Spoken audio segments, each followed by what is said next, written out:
আসসালামু আলাইকুম। কেমন আছেন আপনারা? আশা করি আপনারা সবাই ভালো আছেন। আলহামদুলিল্লাহ, আপনাদের দুয়ায় ও আল্লাহর রহমতে আমরাও ভালো আছি। আজকে আমি আলু বকরার আচার বানাবো।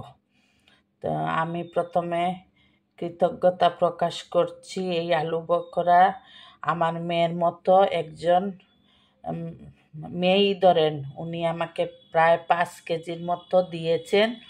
তো আমি ভাবলাম এত আলু বখরা দিয়ে কি করব। উনি হলেন আমার নাতির ফ্রেন্ডের মা। তো আমি মেয়ের মতোই দেখি উনাকে। তো আমি ভাবলাম যে এত আলু বখরা দিয়ে কী করবো, একটু আচার বানিয়ে নেই। আমার আবার যা দেখি তা দিয়েই আচার বানাতে ইচ্ছে করে। তাই আমি 1 ঘন্টা আগে আলু বখরাগুলো ভিজিয়ে রেখেছি। আর সাথে আমি আমার তেঁতুলগুলো একটু কালো, 2-3 বছর আগের আমার বাড়ির গাছের তেঁতুল। বাপের বাড়ি আর যাওয়াও হয় না, আর নতুন তেঁতুল আনাও হয় না, সেজন্য কালো। তা এখন আমি এই তেঁতুলগুলোকে ভালো করে কচলিয়ে এগুলার মার বের করে নিব। আমি আবার ফিরে আসছি। আমি তেঁতুলগুলো থেকে দেখেন মার বের করে নিয়েছি। এখন আমি আলু বখরা ও কি করব, আমি এইরকম উঠাই ফেলবো। আমার প্রথম আলু বখরার পানি লাগবে। আমি সবগুলো উঠাই নিচ্ছি। আমি এই দেখেন আলু বখরাগুলো উঠাই ফেলছি। অনেক আলু বখরা। থ্যাংক ইউ আমার মাকে, যে আমাকে এই আলু বখরাগুলো আদর করে দিয়েছে। তোমাকেও আমি আচার বানিয়ে খাওয়াবো ইনশাল্লাহ। আর এই হলো পানি। এই পানি বের হইছে। এই হাঁড়িতে আমি সব আলু বখরা থেকে যে পানি বের হয়েছে সবগুলা দিয়ে দিলাম। তেঁতুলের কাঠগুলো দিয়ে দিলাম। আমার আচার একটু কালো হবে, কি আর করব। তেঁতুল যখন কালো হয়ে গেছে, পুরাতন তেঁতুল থাকলে তো কালো হয়ে যায়, এটাও সেই রকম হয়েছে। এখন আমি চিনি দিব। এটার সাথে আমি টক মিষ্টি জাল বানাবো। আমি চিনি দিব 1 কাপ, 2 কাপের মতো চিনি দিয়ে দিলাম। এটা চিনি নাড়তে থাকবো। চিনি গলে গেলে তারপরে আমি আলু বখরা দিব। এই চুলায় হতে থাক এইটার। ওইদিকে আমি 5 ফোড়ন রেডি করব। 5 ফোড়ন আমি একটা শুকনো তাওয়ায় টেলে নিব। তেলে নিয়ে আদা ভাঙ্গা করে নিব, ফুল গুঁড়ো করব না।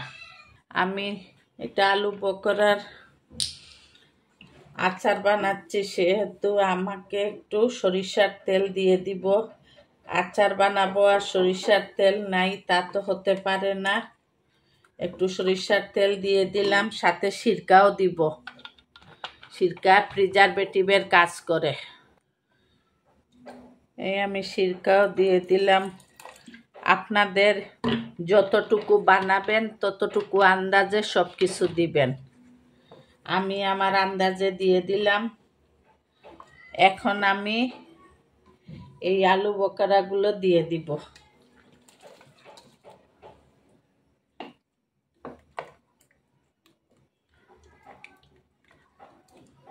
দিয়ে নাড়তে থাকবো অনবরত। এই পর্যায়ে আমি চিলি ফ্লেক্স দিয়ে দিব 1 চামচ। উঁচু করে 1 চামচ এবং 5 ফোড়নের গুঁড়া 2 চামচ দিয়ে দিলাম। আর আপনাদের কাছে একটা দাদা আমি অফ ক্যামেরায় দিয়ে দিয়েছি, বলেন তো আমি কি জিনিস দেই নাই। আমি কিন্তু দিয়ে দিয়েছি অফ ক্যামেরায়, অন ক্যামেরায় দেখানো হয় নাই। আপনারা কমেন্টসের মাধ্যমে জানাবেন যে আমি কি জিনিস দেই নাই। আমি কিন্তু অফ ক্যামেরায় দিয়েছি। এটা আপনাদের কাছে দাদা, আপনারা আমার বলবেন যে আমি কি জিনিস দেই নাই। এখন আমি একটু মুখে দিয়ে দেখব সব কিছু ঠিক আছে কি না। আমার কাছে তো মনে হচ্ছে সব ঠিক আছে, আর একটু মনে হয় জাল হলে ভালো হবে। টক মিষ্টি জাল তো আর একটু দিয়ে দিলাম, আর একটু শুকাবে।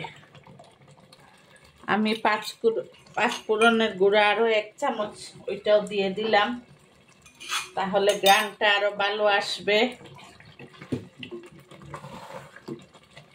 আর মরিচ আরো 1 চামচ চিলি ফ্লেক্স দিয়ে দিলাম।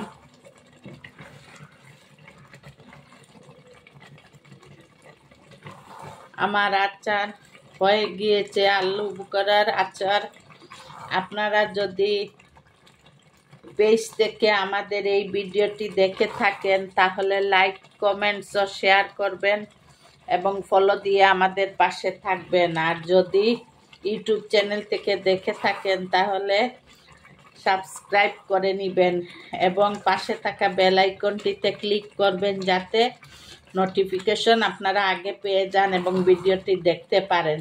আর অবশ্যই আপনারা লাইক দিয়ে পুরো ভিডিওটা দেখবেন আর আমার দাদার উত্তরটি দিবেন যে আমি অন ক্যামেরায় কি জিনিস দেই নাই। একটা জিনিস আমার বাদ পড়েছে অন ক্যামেরায়, আমি আবার অফ ক্যামেরায় দিয়ে দিয়েছি, কোন জিনিসটি দেই নাই এটা আপনারা কমেন্টসের মাধ্যমে জানাবেন। আর আমি আবারও ধন্যবাদ দিচ্ছি আমার ওই মেয়েকে যে আমাকে আলু বোখারা দিয়েছে, সেজন্য ধন্যবাদ মা তোমাকে। এখন লাইফস্টাইল উইথ বউ শাশুড়ির পাশে থাকবেন, আমাদের জন্য দোয়া করবেন, আমরাও আপনাদের জন্য দোয়া করব। আল্লাহ হাফেজ। আসসালামু আলাইকুম ওয়া রাহমাতুল্লাহি ওয়া বারাকাতুহু।